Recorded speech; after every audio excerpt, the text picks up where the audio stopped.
একটা কথা মিলিয়ে নিবেন, আপনার স্বামীর টাকা যত বেশি আপনার সন্তানের আদরও তত বেশি। আপনার বাবার বাড়িতেও আপনার শ্বশুর বাড়িতেও আপনার স্বামীর টাকা বেশি মানে সে তার বাবার আদরের সন্তান, মায়ের আদরের সন্তান, ভাই বোনেদের আদরের ভাই বোন।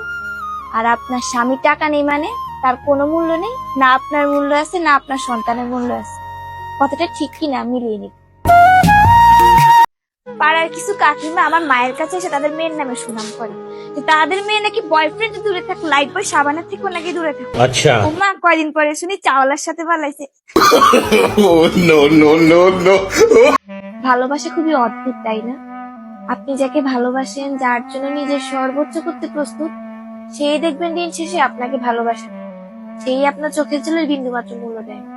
আবার যে আপনাকে অনেক বেশি ভালোবাসে, নিজের জীবনের থেকেও বেশি ভালোবাসে, আপনি তার ভালোবাসা বুঝবেন। সত্যি ভালোবাসে এমন কেন?